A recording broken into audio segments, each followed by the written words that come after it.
नमस्कार, मैं अंजना और आप देख रहे हैं अभ्यंक न्यूज नेटवर्क, भारत का सबसे सर्वाधिक खबरों वाला चैनल, जो आपको निष्पक्ष सच्ची खबरें सबसे पहले अभ्यंक न्यूज नेटवर्क पर मिलती हैं। मंत्री विज बोले, पाकिस्तान तुम्हारा आटा पानी बंद, तुम लड़ोगे तो हम क्या देंगे।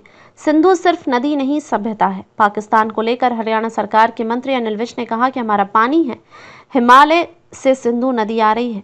सिंधु सिर्फ नदी नहीं है, सभ्यता का नाम भी है। हम भाईचारे में पानी दे रहे थे, लेकिन तुम लड़ोगे तो हम क्यों देंगे। आटा तुम्हारे पास पहले ही नहीं था, अब पानी भी बंद हो गया, तुम्हारा आटा पानी बंद हो गया। शिक्षा मंत्री महिपाल ढांडा ने कहा कि पहलगाम में निहत्थे लोगों की नृशंस हत्या की गई है, वहां भी धर्म पूछकर उन पर गोलियां बरसाई गई। हमलावरों की आत्मा मरी हुई है। आतंकी हमले पर सभी को गहरा दुख और आक्रोश है। प्रधानमंत्री नरेंद्र मोदी से हमारी अपील है कि हमला करने वालों के साथ साथ उनके आकाओं को भी कड़ी से कड़ी सजा दी जाए। उन्होंने कहा कि प्रधानमंत्री पहले ही सुरक्षा के लिए कठोर कदम उठाने का ऐलान कर चुके हैं। वहीं BR Ambedkar law university, Rajiv Gandhi education city Rai में पत्रकारों से बातचीत कर रहे थे। वह यहां आयोजित छठे स्थापना दिवस समारोह में शिरकत करने पहुंचे थे। शिक्षा मंत्री ने कहा कि पहलगाम में हुए जघन्य हत्याकांड के बाद व्यापक आक्रोश है। महिपाल ढांडा ने कहा कि कुछ तथाकथित सेक्युलर लोग अब धर्मनिरपेक्षता की दुहाई देकर बयानबाजी करेंगे, जबकि सच्चाई ये है कि हमारे नागरिकों को धर्म पूछकर मौत के घाट उतारा गया है। देशवासी अब ऐसी घटनाओं को बर्दाश्त नहीं करेंगे। शिक्षा मंत्री ने कहा कि आतंकवादियों के साथ उनके मददगारों के खिलाफ भी सख्त कदम उठाए जाने चाहिए। उन्होंने कहा कि देश के लोग अब जागरूक हैं और आतंकवाद को किसी भी सूरत में बर्दाश्त नहीं करेंगे।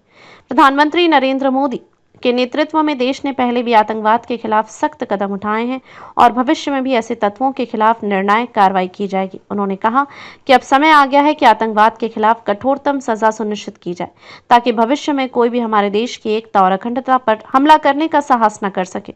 शिक्षा मंत्री महिपाल ढांडा ने कहा कि आजादी के बाद भी हम अंग्रेजों के अपनी सुविधा अनुसार बनाए कानूनों को ही लागू कर रहे थे।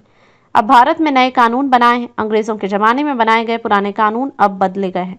सरकार ने भारतीय न्याय संहिता के तहत आधुनिक और भारत केंद्रित कानून व्यवस्था स्थापित करने की दिशा में कदम बढ़ाए हैं। अब लॉ यूनिवर्सिटी और कॉलेजों में भारतीय संदर्भों पर आधारित नए न्यायविद और कानून विशेषज्ञ तैयार किए जा रहे हैं। उन्होंने कहा कि यह नए न्यायविद देश के न्यायिक ढांचे को और अधिक सशक्त और प्रभावी बनाएंगे। इस दौरान भाजपा प्रदेश अध्यक्ष मोहनलाल बड़ौली, विवि के कुलपति अशोक कुमार भी मौजूद रहे।